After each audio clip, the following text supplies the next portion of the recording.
change my name to Sleepy Pants.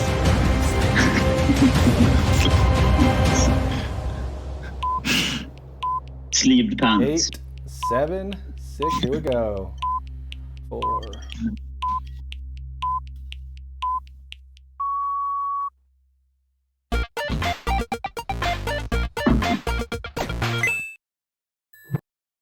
Hey, and there it is, the first official Indie Game Social Club stream on our official Twitch channel.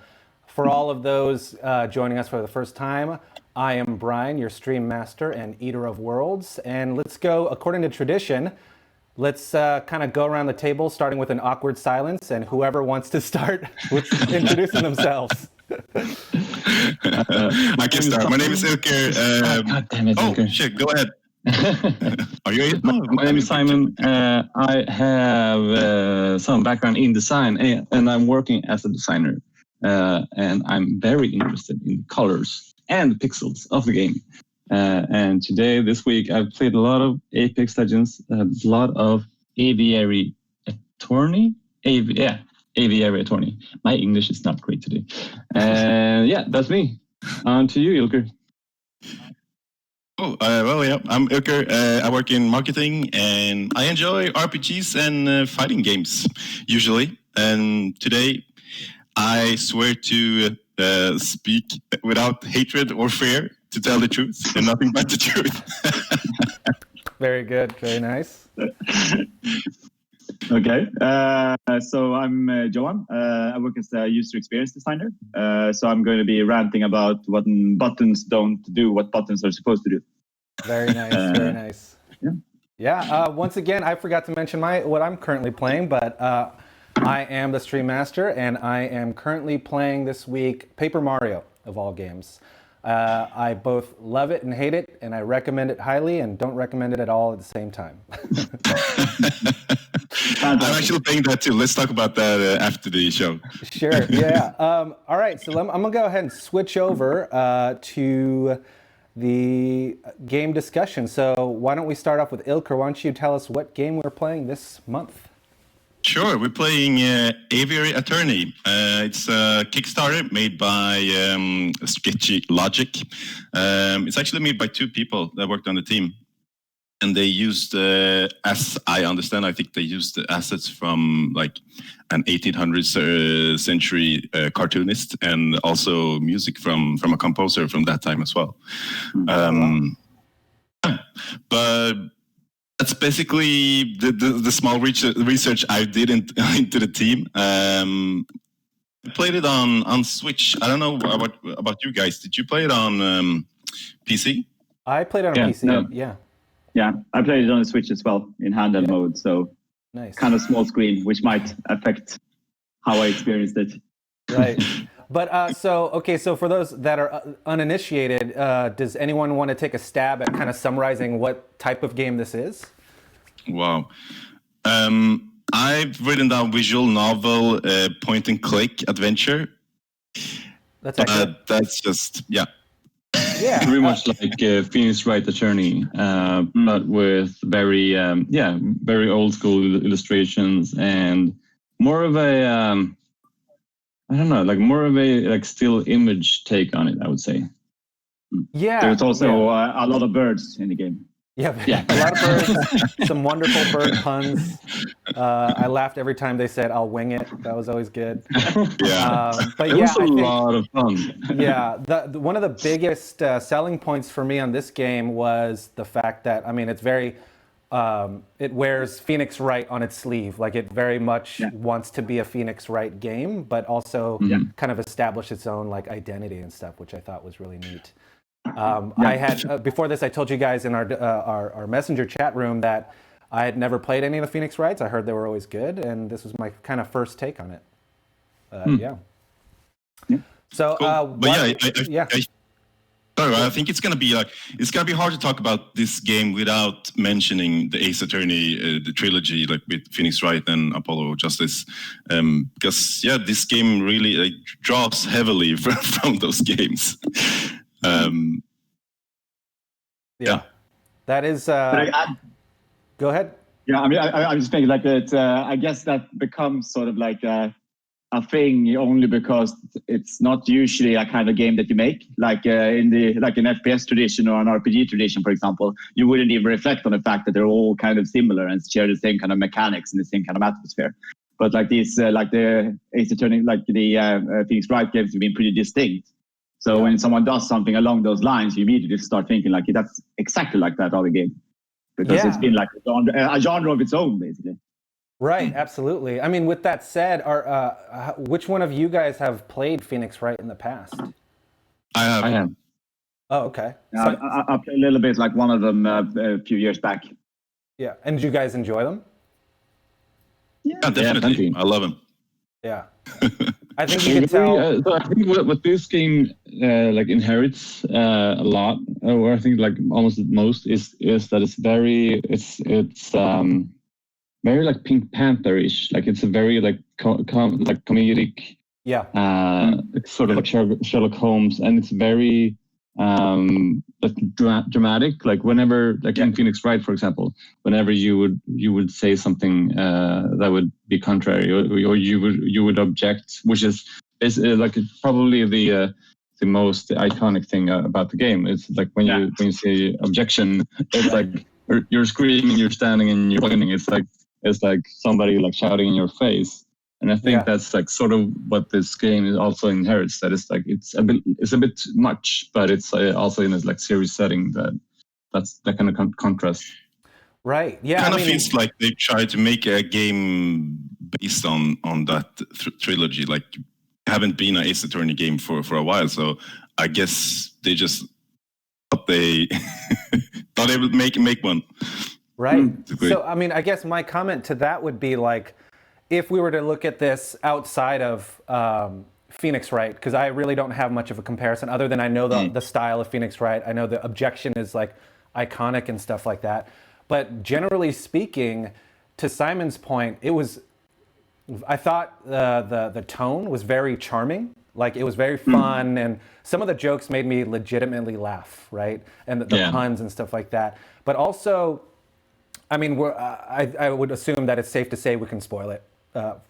Except for maybe one of the biggest spoilers or whatever, but it starts to go towards a very kind of more on the serious storyline, but still maintains its charm, sort of. And I guess my point I'm trying to make is that yes, it is this fun, cheeky lawyer courtroom kind of drama, but it's also fun and has jokes. But there's this like through line story that talks about. What do you call it? Like a revolution happening. And I'm assuming like, does it echo an actual French Revolution that happened or was prevented or something like that? Or is it its own kind of thing? No, I think it works up to the actual French Revolution. But it's really like I think the most fascinating thing about it is that it feels like it had this, like they started from having like, all these assets from the public domain, like all these illustrations and stuff that have like a lot of character. And then they have like the Phoenix Wright mechanics. And then they sort of just like worked from that to create this. And I think that's the most impressive thing, that like they haven't really, like started with the story or something like that, and then just filled it out with like exactly the kind of environments and exactly the kind of illustrations they needed. They've just like worked with what they had, and they still managed to create something with I was really impressed by like the pacing, like something like that can easily become kind of like wordy and like, feel like it's like, taking too long or it's like skipping past things, but they were really good at just keeping you interested and feeling like something is happening while not being like overly like too dramatic or like too many things happening at once. I found that really definitely. Impressive. I think it's super cool that the main plot isn't obvious from the start either. Like you play the first courtroom mission, so to say, and it isn't obvious like what the main plot is.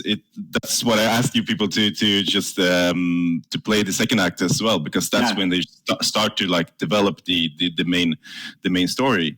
And I think that's a credit to the game. I think that is keeping me interested. I think that's a super cool way to actually present the main story.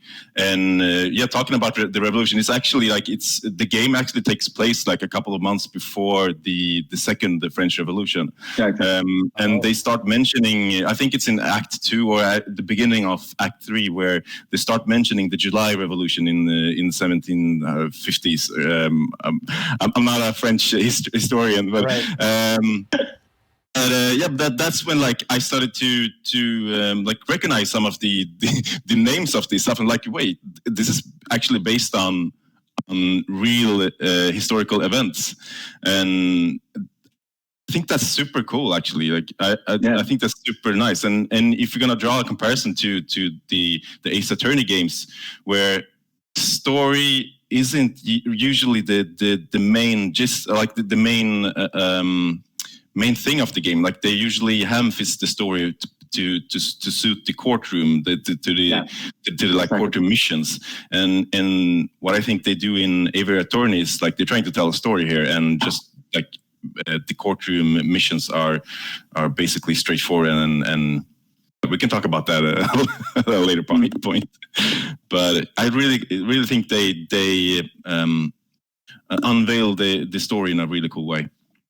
Nice. Simon, do you have a take on the story?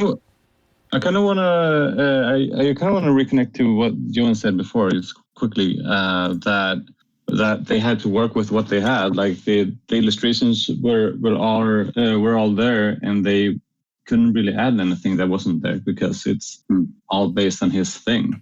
But I can imagine one of these guys seeing these, because they're super fun, and I probably groundbreaking for the time that they were in, all these bizarre characters in all these fancy suits. I can imagine the developers looking at them and be this has obviously got to be become a Phoenix Wright game. They look so much that they belong in a kind of a detective universe. Yeah, I think it's just so impressive that they managed to when I first played through the first two acts, I didn't know about the fact that they were using assets from the public domain and that these were actually historical illustrations. I just felt the characters were so memorable, and they had this really distinct personality, and it felt like it fit perfectly into the game. So that's a really impressive thing, actually managing to create a character around just the illustration that actually feels connected to the world as well. It was really, really cool. The characters in specific, this character specifically were, I just thought amazing.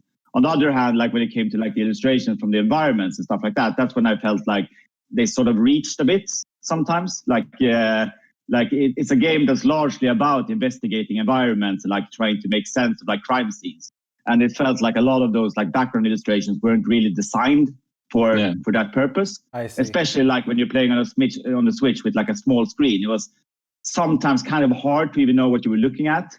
So it's just a lot of just going back and forth with the cursor and seeing if something just popped up, because you couldn't really see exactly what you were looking at. And right. I did that a lot, which is I don't know where to look. So I just did this with my mouse until something happened, until I hovered over something important. I brute forced this game 100%. Yeah. And you can imagine on the Switch that becomes more of a hassle, because you only have the slow moving cursor that you move with. So there was still a cursor. It wasn't tap. Yeah, exactly. There's still a cursor. Oh wow. Okay. You can just touchscreen now? Maybe. Didn't try it actually. I played on my display. No, you probably could do that. Yeah. No, but one thing I liked about I didn't get in to as much as into the story as Ilker did, but I got into the first in the beginning of part 2, and you in the end of part 1, you're fuck, she tricked me. My client tricked me. But along the way there, I had so much fun with, because usually when you play a game and you make stupid choices, the game doesn't care. The game doesn't care. It just allows you to backtrack and then make another choice. Right. But here, making stupid choices made you feel stupid. I mean, like the I don't remember his name, but the Watson to your Sherlock, basically. Sparrowson? Sparrowson. Yeah, exactly. I bet he was Swedish. Yeah. So when you're supposed to go to the crime scene, like the very first thing you do, and you go back to your house, it's like, what are you doing?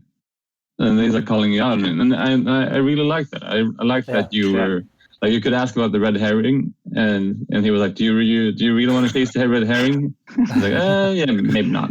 Yeah, I mean, but Simon, that's also a really cool thing about the games. Johan, but like even though you fail, the game lets you keep playing, and that is like one thing that differentiates this game from the Ace Attorney. Because in Ace Attorney, if you fail the mission and you have to start over. Here, if you actually fail, the game keeps going. Like, it keeps the story like. I think that's also like a main thing about like it advocates the story more than the gameplay, and it's trying to tell you the story, because I guess we all saved the cat in the first act. Mm-hmm. I'm wondering what happens if you fail that, and if you like actually get her to confess. I hadn't thought about that, because there are alternating tree branch stories, right? Yeah, because this gets really obvious in chapter 3 when you get to defend Cicero. Cookeroo? Cookeroo? In the catacombs? That one? Which one? In the catacombs? Yeah, exactly. Yeah. Right. And that's like, there's a really specific way you have to do the investigation to actually get all the clues to save him. And if you don't, he's just gonna get executed on the spot, and you keep playing, right? And get into the next act. And that's when it got obvious for me, like, oh, there's actually another way to do this as well, and you will get different endings. Well, for me, super cool. There's I love a strong story with character development that, like, as you play, there's more depth to the character. And like, surprisingly, with how lighthearted this game can be, like every choice that you make help to develop the main character, the Falcon's story, right? So that even though it kind of felt shitty, because I hate like making a bad choice in games, you know, but even though it felt shitty that she tricked us, she duped us, that event kind of motivated the Falcon's kind of like going as a character, motivated him and developed him even more, and kind of like made him double down on like justice and having things being equal and stuff. And I thought that was a really nice touch. It definitely helped tell the story. It's really nice. I guess like the flip side of this whole thing, like of it being so story driven, is like one of the things that I didn't really have a problem with it, but it was something that bothered me a little bit, is that it's a game that's largely about, you know, challenging your assumptions and trying to like build an idea of what's happened. But since it relies very heavily on like these kind of elaborate stories, it's kind of limited in the way that you have to sort of guess what the game wants you to think. Like I often ended up in a situation where I could have a list of locations, and I could have an idea of what I wanted to do at that location, but then you come there and there's no way of investigating that. Yeah. So we have to like, you always have this kind of meta thinking going on, where it's like, what is the game trying to make me think? Because if you think something completely different, there's just no way of pursuing that. Like you always have to like, there's a very like just the interrogation thing of just having like 4 different things you can ask about becomes kind of like limiting in that sense. Like you can have a clear idea of like, okay, I think this is what's actually going on, but there's absolutely no way of even beginning to look at that. And of course, that's just an obvious limitation of this kind of like mechanics, and it would just go completely unwieldy to even work with if you try to keep all things open, basically. Yeah, I mean, with that said, did you guys think the game was fun? Yeah. Yeah. And I think like this game, what makes it fun is the writing. Like this type of games, it makes or breaks on the writing. Yeah. And I think it's really, really well done. It's really good written. I like, as you said, like it's really lighthearted, but when it gets serious, and it's a good balance, I think, which makes it super fun.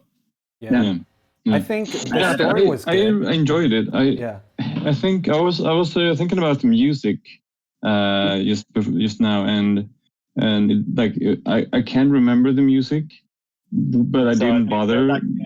They're like adapted pieces by Saint-Saëns and Debussy, I think. So it's like slightly modified actual 19th century music. Oh, right. And it helped me get into it helped the graphics. It didn't bother me, but I can't remember it. And that's sort of like the overall feeling I feel with this game is that it's a nice game. It was pleasant to play. And I'd probably play it like I would read a book, like when I have time and when I have nothing to do, basically. Right. But when I do, I'll enjoy it. Yeah, I think that's a good summary for me as well. It's like it's not my typical cup of tea game. No. But it's not. I'm not going to be super excited to like run home just to play it. You know what I mean? But the time that it does take up is still enjoyable, right? Yeah. I think like the whole like the atmosphere and the sort of just the sheer like the style of it made it worth it for me, and like the writing and pacing as well. But like as far as like it's one of those like it's a for me, I guess I could summarize it like it's an enjoyable experience, but I'm not really sure that it's a great game. Yeah, like it's not really like the game elements of it is just sort of incidental. It's just like a mechanic for traversing you through the story. Like there's nothing like for me at least, nothing particularly rewarding about the game in itself. And I think like it was spot on when he called it like a visual novel in a sense. Like it's more advanced than just a traditional visual novel, but it's still like that's the core sort of essence. It's just like you do things to keep you engaged in the story. It's not just it's not a very advanced game mechanic in itself. That's a very good point, because for me, I was struggling with it. Like, I enjoyed the story. I thought the characters were very interesting, but full confession, I didn't think the actual like Phoenix writiness, like click the options, I didn't think that was really fun. So I'm confessing on stream here, after the first court case, I just cheated. I looked up on online and found out what the best options were just so I can get through the game to get to the story, because I thought the story was so good and I finished it that way. Yeah. But any of you guys finish it? Like that kind of thing, sort of like to me, like to all the old point and click adventures as well. Like I think I grew up with sort of a history of playing games where you had this like, I don't know, you can still remember like Monkey Island 2 and games like that, where like there's completely illogical things you need to do, like put this on that and use that with this, and so that kind of thing just sort of stuck with me to just like try things out. But it's But this game, Johan, I think what stands out is like the things you do is mostly logical. You don't have to think too much out of the box as those old games, because that like you really have to like get into the head of the developer and try to understand what the hell they're thinking. Yeah. But I found that most of whenever you have to prove something, like it was really like mostly straightforward. Yeah, exactly. I guess like the thing is like it's like one piece that fits into any situation. So it's not in that way. It's also not that open. It just gets this kind of like it's sort of at least as far as I played, it sort of felt obvious what puzzle piece you needed. And when you were missing something, it also felt obvious. Like it's like there's something else that should be here. But it's Who finished it? I did not. Am I the only one that finished it? I'm on the last chapter. Oh my god, the ending is. So that's a no. Yeah. It's very, to me, the ending was very satisfying and very like I thought it ended well. That's what I'll say about it. Even though you because I heard that. I cheated my way through for sure. I mean, it kind of ends not like. I don't know. To me, like it just ended appropriately. It didn't seem like it was open-ended at all, but to me, it was just a satisfying ending. And I want to talk about it so bad because there's just this one last joke that I was laughing my ass off. But it was legit funny. Well, I mean, I haven't like I kind of know what the ending will be. Like I kind of figured out what the last act was gonna be as well, and I think I know where it's headed. I just started the last chapter. I think it's chapter 4, and it's split into 3 acts, I think, where you're actually defending the king. And right. you can spoil the ending if you want to. Okay, so I will say this: does anybody know enough about history to what actually happened during the French Revolution? Which one of them? The one that this is based on. Because this is the second. I read a little bit about it on Wikipedia, so I have a gist, but please tell us if you have any listeners that You're the don't most know. educated of us. It just feels like very dangerous territory to say that you know enough about the French Revolution. It feels like a trap. Right.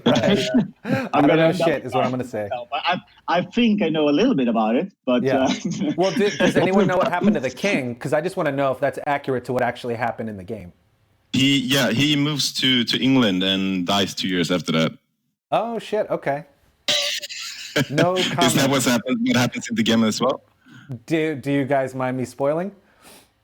I'm fine. Sure, yeah, definitely. Go ahead. Okay, yeah. Go. So basically, you know that fox that you become friends with later on that was as a disguise, right? That one was in prison.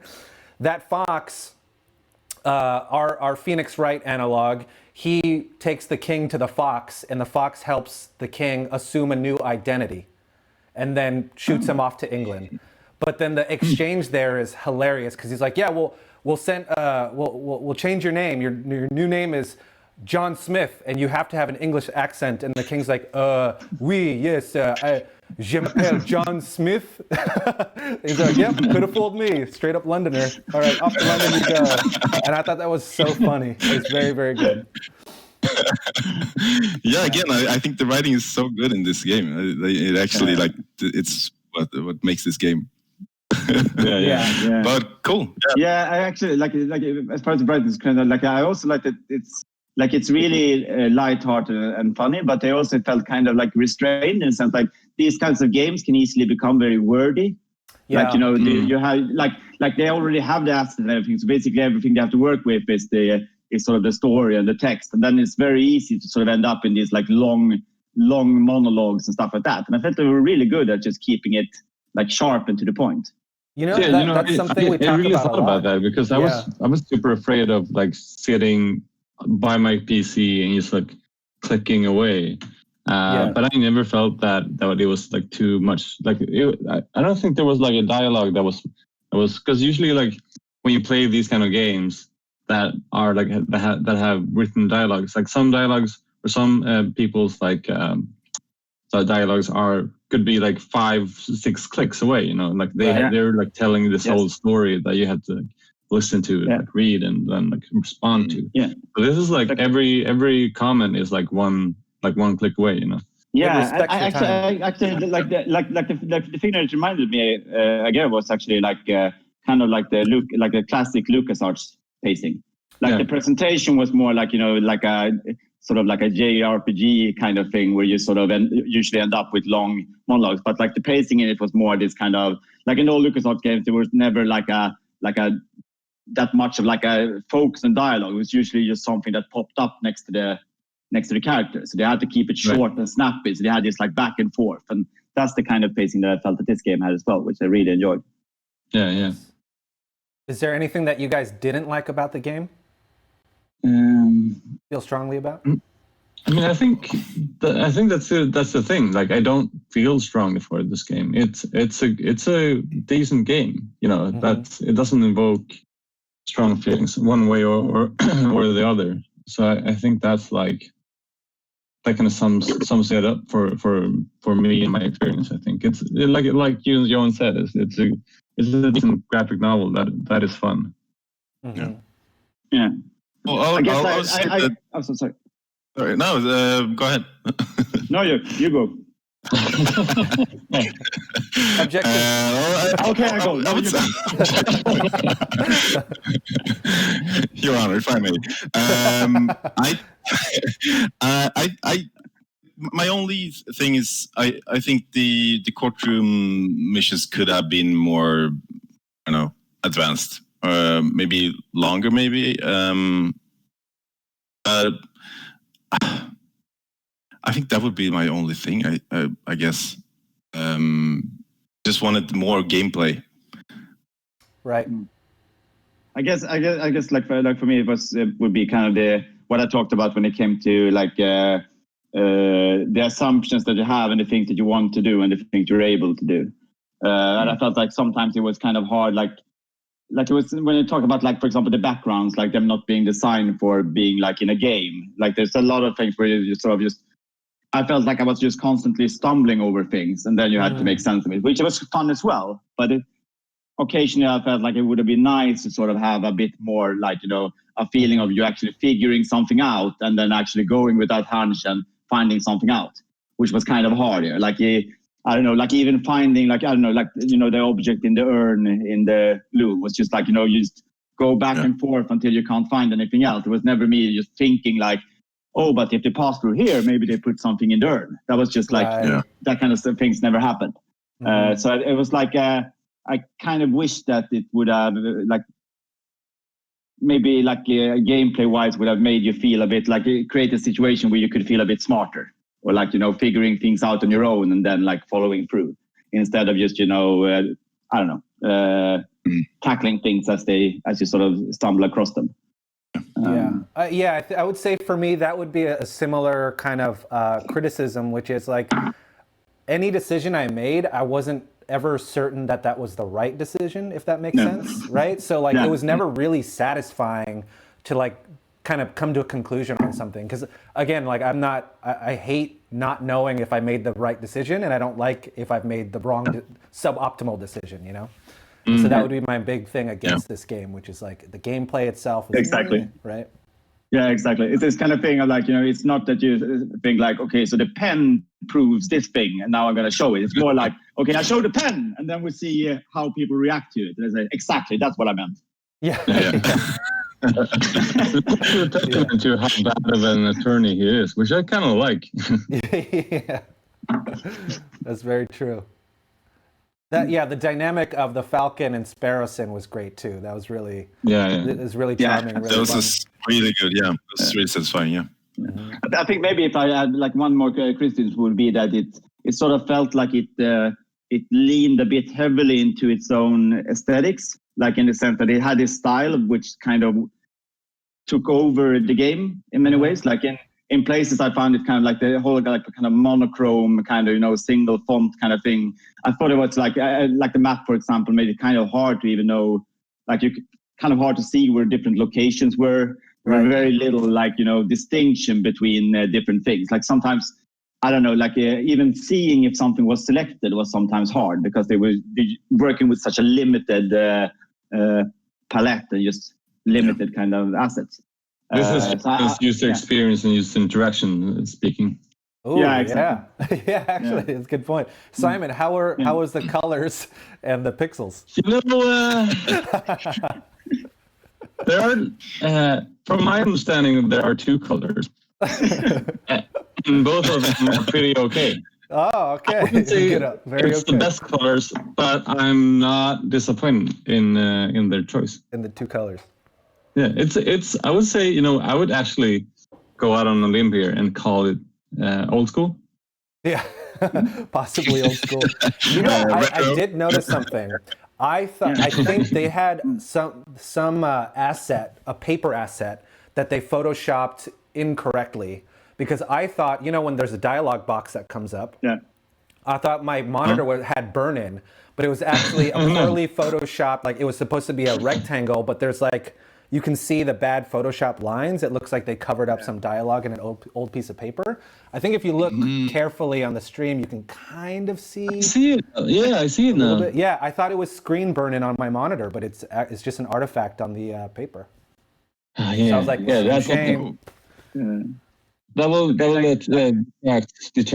detach the moat score with from one whole pizza to a fourth of a pizza. Fourth of a pizza rating from Simon, yeah. Yeah, but they also had this kind of thing, like now it's only 2 locations, so it's kind of easy, but as locations were added and disappeared, they just they come in this kind of like jumbled order. So sometimes I came back and it was like, it took me 2 or 3 tries before I even realized that there was a new location added. Like there's a lot of these, like just the tiny things where it just felt a bit clunky and like unnecessarily sort of I don't know, like muddled, I think is the word I'm looking for. Like it just felt like a bit like you had to make an extra effort to think, like even notice things and recognize things and make sense of things, which I felt was a bit unnecessary because it's not that complicated of an experience. It's more like, it just felt a little bit lazy. Yeah. But like because I think like with what you're saying with environments, like it's so hard to reuse one because they're at this like guy's castle and then that like murder is solved and then like why would you ever go back there? So they have to remove it. I hear you in that. I think they could have solved that with like showing on the map with like a name of the place and then like have it like crossed out or something like that, like having it or maybe even things popping up when you go back to the screen and things like that. Working a little bit about like drawing attention. I remember like that, like the whole thing of like the classic problem of like, okay, you have this environment, how do you communicate that this thing is climbable, for example? Right. Like there's a lot of those kind of things where they didn't really like the environment, like it's just the illustration as is. There's no effort in making like this is something that you should be looking at, or this is a point of interest, or this is like, and I think that just made it for me like a bit like it's I don't know, that added to like the feeling that you just had to sort of feel your way through it in a way that didn't really feel. I didn't really feel like I was investigating in the sense that I was trying to like explore the environment. It was more just, going back and forth with the cursor until I hit something. But would you say that it's like in lieu of like keeping the feeling of like illustrated, like these illustrations? And because I can imagine like not doing like highlighted areas or areas that are red or like something like that would help guide the player through this game would be the argument that no, like everything has to look like it's in a book, but doing that choice like detracts from the user experience. Yeah, I think I would return to like the first point I made about like you work with what you have, and I think like in those situations it became kind of obvious. Like with the characters, there's a lot of like personality and stuff that you can sort of work way through. But when it comes to like the backgrounds and things like that, it's like you have this idea of what you want the player to sort of think about and move through, but you only have like this limited illustration, and it's not really made for like leading you in that direction. It's just an illustration of a place. So they get, and I think that's one of the things that sort of limits you. Like it's not illustrated to be something that's meant to be explored in that way. It's just a place. I actually, when I was putting together the background for this stream, I have the game art as well as the title and who it's made by. I didn't know that it came out in 2015. So like with that said, 2015 is like right around the time when 4K was still pretty new, and I was playing this at full res, and I really started to notice that I was like, man, it feels really lazy or just poor planning that some of the backgrounds were scaled up so big that it was like it was being lost. The detail was being lost, and you can see the pixelation and stuff like that. So graphically, some parts didn't really age too well. Didn't really exactly. And I guess that like the original illustrator probably didn't consider high resolution. Like high resolution display. I mean, you can scan any illustration in any size. Yeah. That's true. I get it. Yeah. I was thinking about something else when we talked about that. I lost it. Yeah. Maybe it'll come back. Sure. Yeah.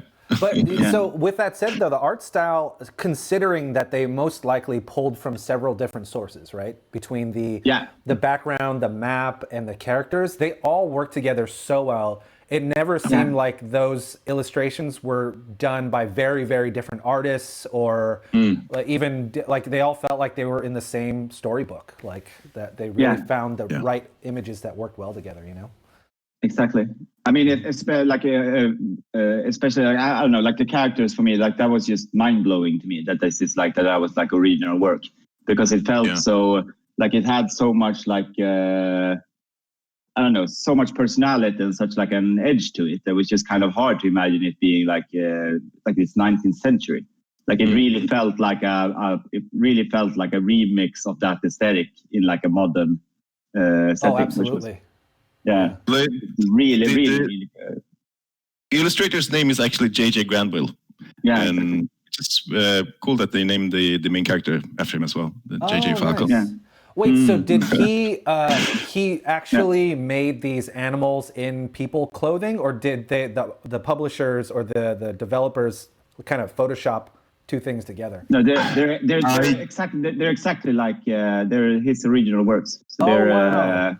Yeah, that's what I thought was just amazing. It's just, that's very cool. Yeah, and I also think like that entire way of working, it feels like as far as from like an indie development perspective, it feels like there's a lot of. I think that's going to be something that a lot of like small studios are going to start exploring, because there's something like like there's probably like treasure troves of different stuff that no one has looked at. That's definitely now in like the public domain that you can do things with, and that's usually like one of the things that takes a lot of time and a lot of resources. Exactly. So I think like it creates a lot of opportunities to sort of we have a really interesting idea for a game. We have a good story, and we have all of that in place, but we don't really have like a time to flesh out the world and make it come alive.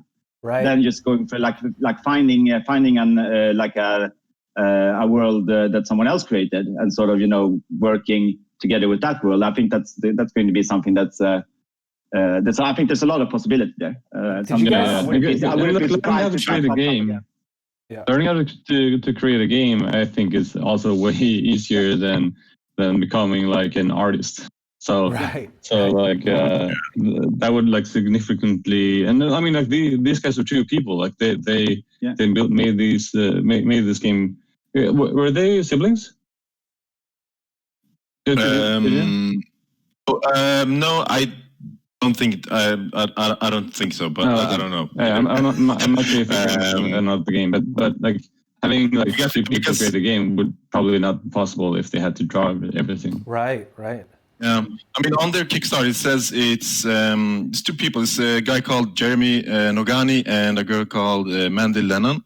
And one of the Kickstarter goals is that they would hire a professional writer, which I think they like they did, right? Yeah, I think they did that. Yeah. So I'm not sure if one of these two people are the hired writer.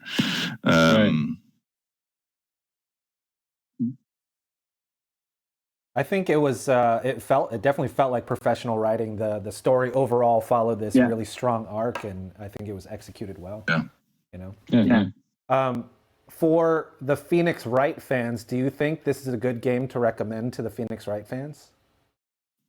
I think it's like because if you played all the Phoenix Wright games, you're just lacking content basically. This is a fun revisit of a game that reminds you of those games. It's not with the characters, which I think they are like a big part of that gaming world.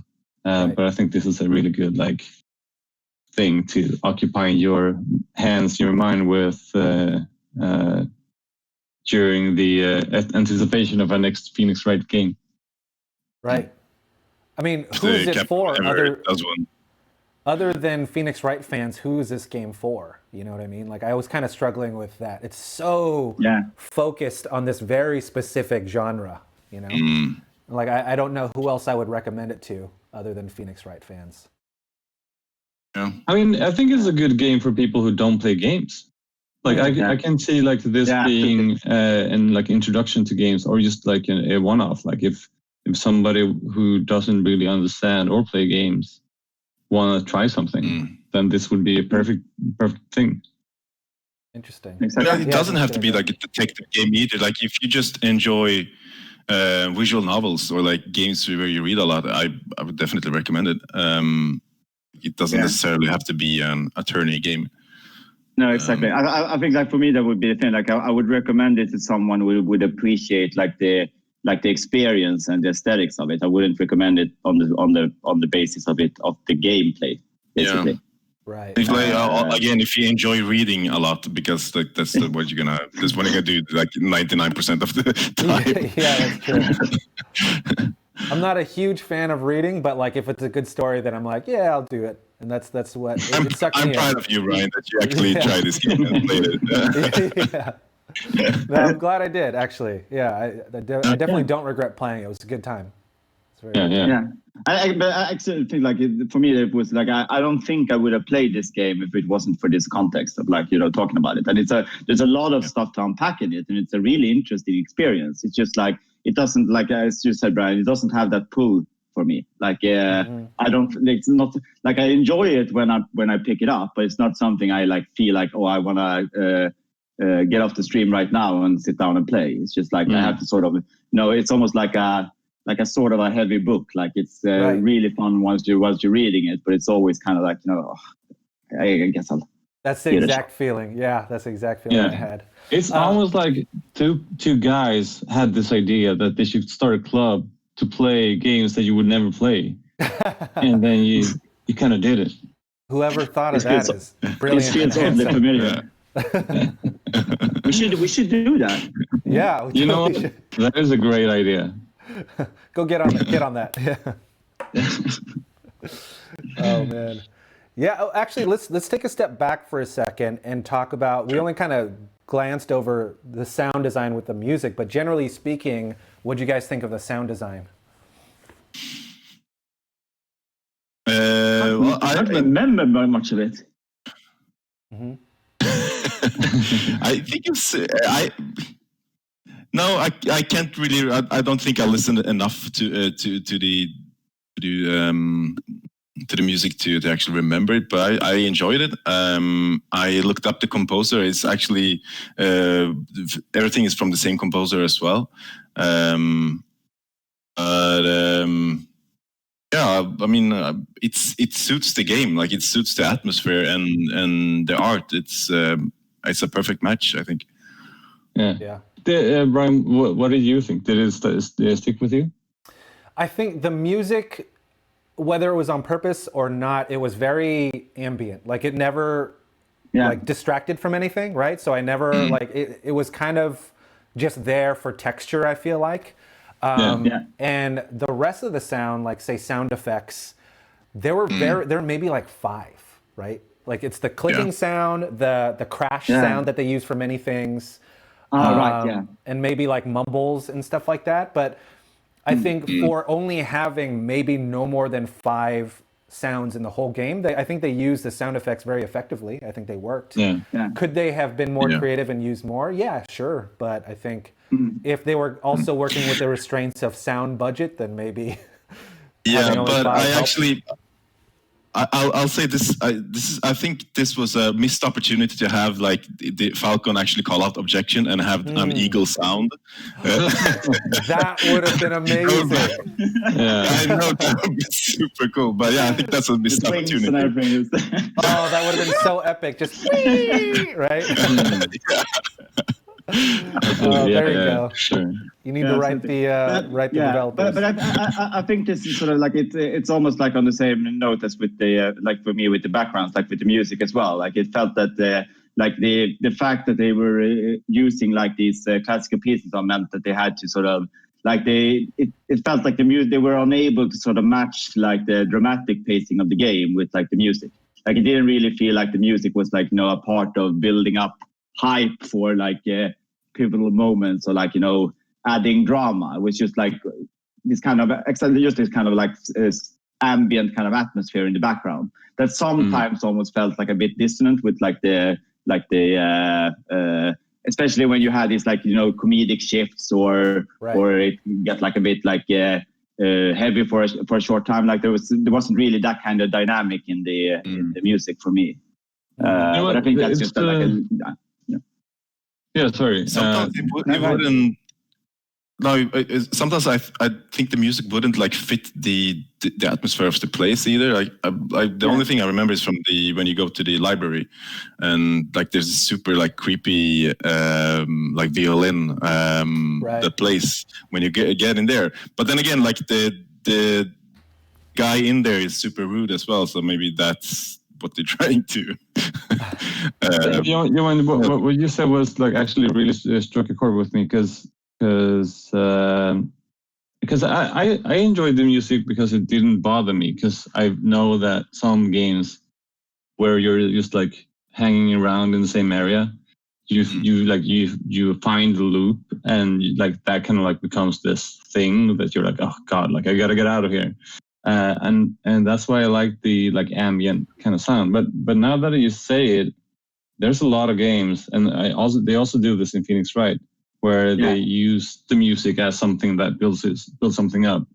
So, exactly. Like for example, when the cat like reveals that she is the killer, like that could have been like, instead of just saying like, oh, by the way, like haha, I was the killer, you missed it. It could have been like a bom bom bom bom, and then like it was me. You know, it's like you can do so much with that kind of shift for dramatic effect, right? Yeah. Exactly. That's true. But I think what happens though? I can't remember what happens with the music when she actually confesses. I mean, I didn't happen with the music. Any shift. Nothing meaningful. Maybe like they stopped the music. I'm not sure, but yeah, I do remember feeling kind of like that, where it's like, did I just read that right? Like I wasn't sure if I read it right. No, exactly. Because there was nothing to kind of guide user experience wise with the music or anything. Right? Exactly. I think that's sort of like a side effect of like when you borrow things like this, like like from the past, like these are like really high quality music pieces, like the illustrations on. Right. So remixing them and like doing something, adding something new, it becomes really hard because you have to sort of match the quality and the tonality of it, which makes it like it's really difficult. Like it's not just someone could make another illustration and add it because they need it, because that would just stick out like a sore thumb because they're not. Yeah, that's true. Like it's very hard to find someone who is capable of imitating that, in the sense of like creating the same kind of atmosphere. And I think the same thing probably applies to music. Like it's there might have been something that they tried and it just gets kind of hard, or it was really hard. Like I guess like music from that time, where I guess it's not really designed to create those kind of atmospheres as well. Like it's just music. It wasn't meant for like dramatic effect. But I think that's really like I think the music is from the like romantic era. I think it's Saint-Saëns. That's most of the Camille Saint-Saëns. I think it's most of the music, if not everything. Yeah, that's a composer. Yeah. I was thinking, to that point, like they could have done something to enhance that dramatic unveil, like darken it. But then like if they had just darkened it, it would not have fit the art style, right? Like darken the surrounding to make her look like she was in spotlight. It would not have fit the art style. They would have had to draw shadows in to make it fit, right? And that's another resource that they would have to pay to do more stuff. Yeah, exactly. To people. Exactly. And it also becomes this kind of thing where when you start adding something new, then that thing becomes like, if that's the only thing that you add, like it's this ambient kind of music, but you just add one kind of dramatic thing, and that becomes like really, it tends to almost take over. And then you have to add something in another place to sort of get that sort of thing. And all of a sudden you have Star Citizen and you're like in 20 years old. Right, absolutely. So what we normally like to do is we like to, it's almost impossible to give an indie game a rating, because they always seek out to do something different, something unique, or kind of tread their own path. So what we've been doing, Johan, is giving a game a rating on itself. Like, for example, if this game attempted to do this, how well did it succeed in doing that, right? Yeah. So I guess we can make up a rating system for this one. Let's say objections. One between 0 objections is really good, and 5 objections is bad. Yes. So how many objections would you give it? Between 2 and 5 objections. And 2 being good. 2 being good and 5 being not good. How many objectives? So if I have no, maybe like I guess for me like it would be kind of maybe like a strong 3 or a weak 2, maybe something along those lines. Okay. It's like I don't know. It's really hard. It's really hard because it's like it's. I think it accomplishes what it tries to do, but it's just like it's one of those things where it just opens up a lot of like it's very easy to see a lot of potential. Like if you could have spent more time, or if they had like more resources to sort of flesh things out. Right. But maybe it's a bit unfair as well to start to judge something on what it like what the game could have been if it had been made under completely different circumstances. So I think it was enjoyable experience. So I would say like I guess I'm gonna go for a 2. I think so. 2 objections. Great. Next. I would. I'll You go ahead, Ilke. sorry. Yeah, go ahead, Simon. I'll it's a game I would recommend, but I wouldn't ask people to prioritize it. So I think I would give it 2.5 objections. Nice. And I would even throw in a slice of pizza in there. You can half object to things. I didn't know that. It's when you object, you have no actual reason to like you can't with like. Yeah. Just like Falcon, I've done that a couple times. I like that you can object and go, never mind. Yeah, exactly. That's a lifestyle for me. Yeah. What do you think, Ilker? Yeah, I think I would give this game as few objections as possible. I think, like personally, I really enjoyed it. I think it's for me. I have my own genre called cozy games, misspelled in Swedish, and this is like that's basically what this game is. It's like cook a cup of tea and just enjoy playing it. And I wouldn't recommend it to anyone, but like if you're someone who enjoyed this game, definitely go play Ace Attorney games. I actually got a notification today that the trilogy is on sale on Steam. On Switch today. So I mean, if this is the first game you play and like you want more, then just go check out Ace Attorney. Nice. But yeah, like I have really few objections. I really enjoyed this game. Nice. Also, we just got a follow from Simon. Thanks for the follow on Twitch. Mention. For me, how do I send in the text that gets automatically read up? I think that I have to set up. I haven't done that. I did like bare minimum to get the stream set up. So yeah, I'm unfollowing now. Sweet. What about you, Brian? I would say, okay, so a few things that I look at before I give my objection rating is the fact that they accomplished this with 2 people, right? I think that is amazing. And one of my old teachers says it's, when it comes to like business, it's not about necessarily thinking outside of the box. It's about jumping as high as possible inside the box that you're given, right? Because, you have stakes and you have restrictions. And what they were given, they did so much with. And they could there could definitely be some improvements, like if they had someone above them to kind of make these top level observations and like more user experience comments.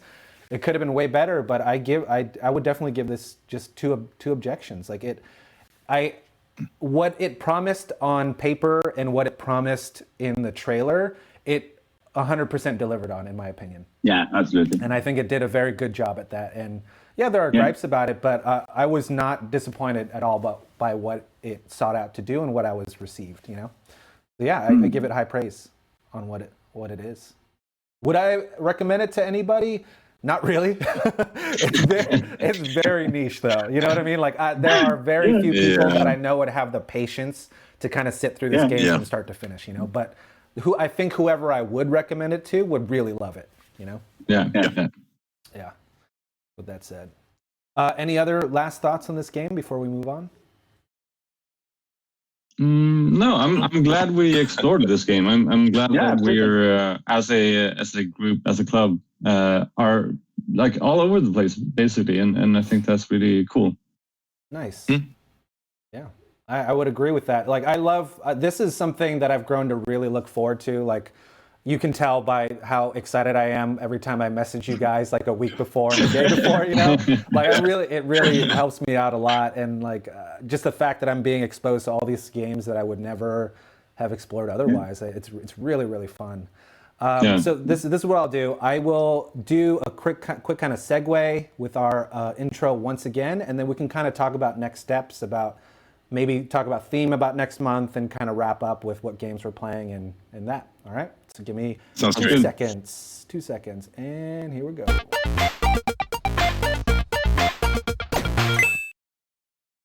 All right. So we're back. Let's talk about.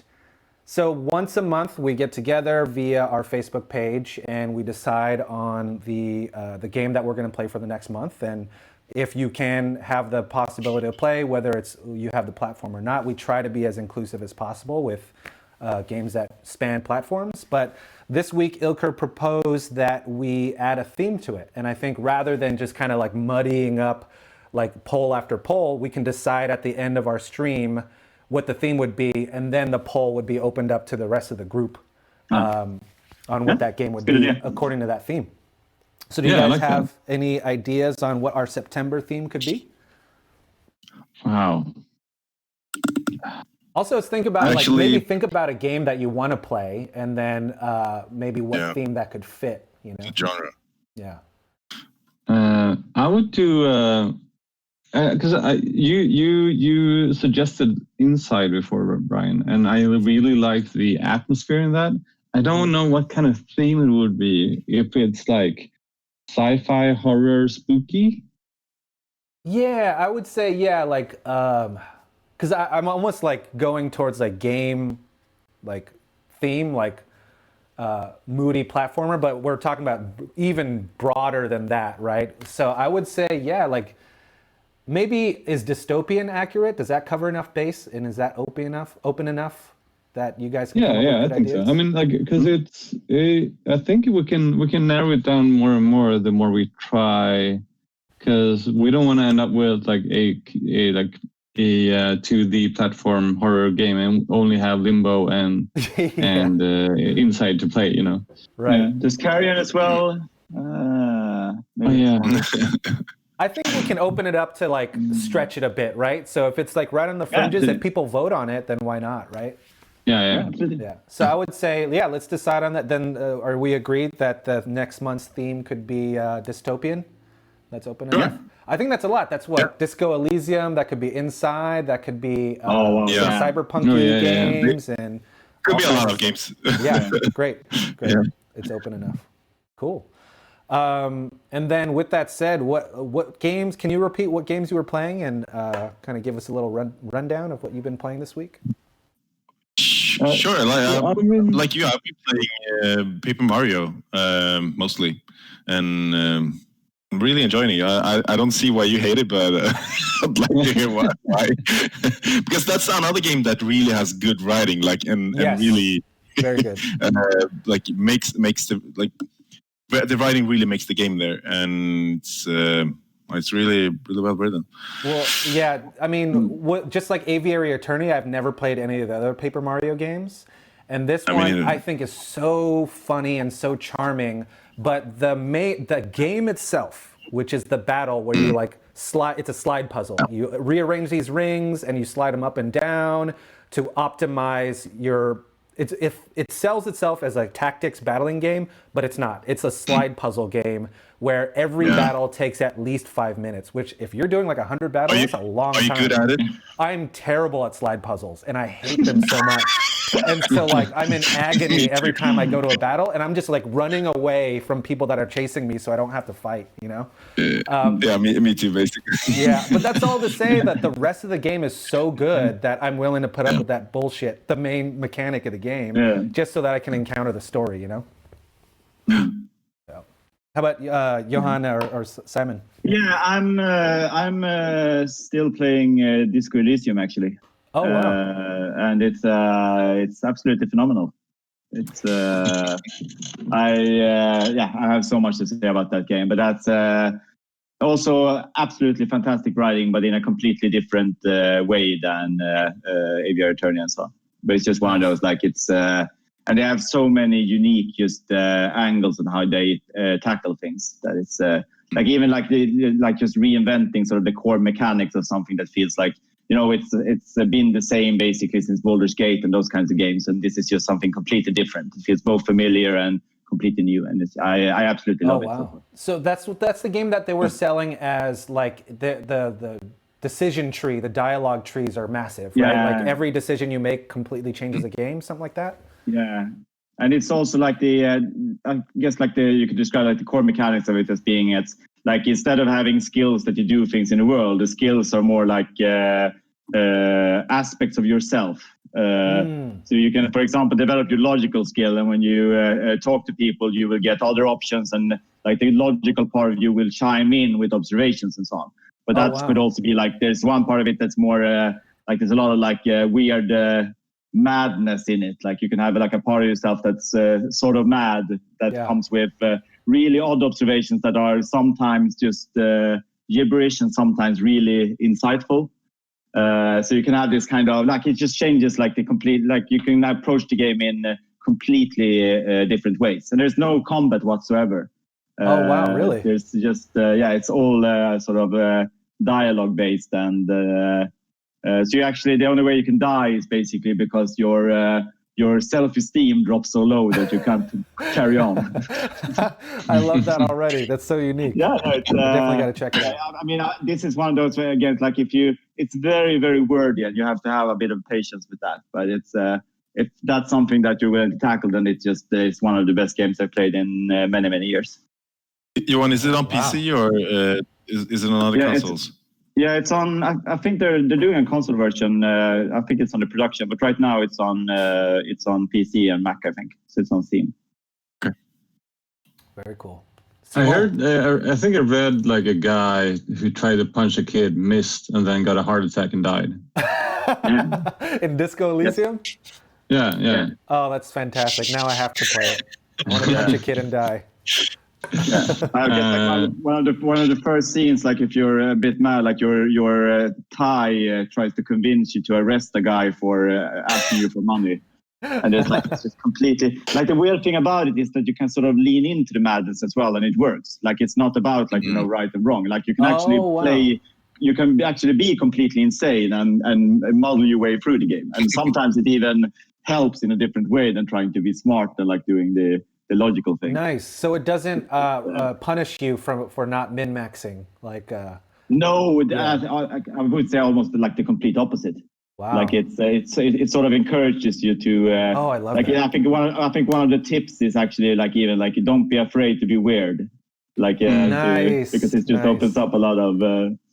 It feels like it's. I mean, I haven't played it, but from what I've learned, it feels like it's like almost impossible to be not weird.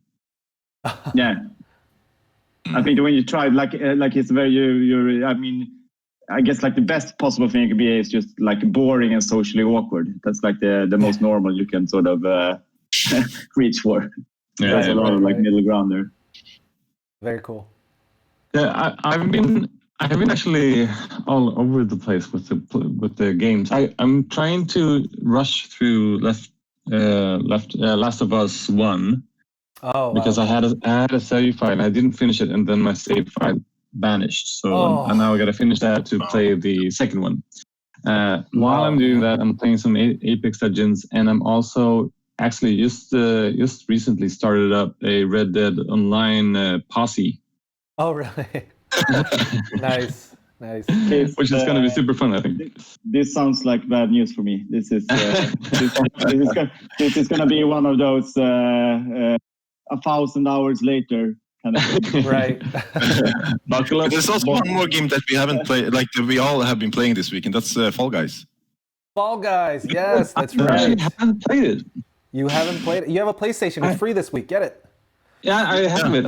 It's downloaded. It's installed. It's gonna be played tonight. Yes, please do. We have to. Does everybody here have it on PlayStation? Brian, you don't have PlayStation. I only have it on PC. Yeah. I have a PlayStation when I can borrow it from my friend, but I gave it back to him last week. Right. Yeah. Okay, so then we gotta to play it together. We gotta play it on PC. Wah, wah. Yeah. Eventually. I mean, how much is it on Steam? I think currently it's $20 US. Okay. That's Good doable. lord. So, I don't know, 80,000 crowns. I think. I Did I wonder get how that much right? Sony paid them for to have it free. It's about 200 crowns. Yeah. 200 crowns. Yeah. Cool. 200 Danish crowns. So that's 2.4 million Swedish, I think. I'm gonna agree with that. I have no idea.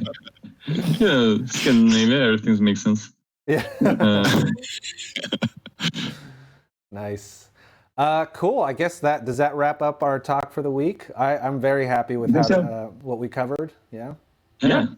It's been fun. Yeah. Thank you guys so much. It was great finally putting a face to a name, Johan.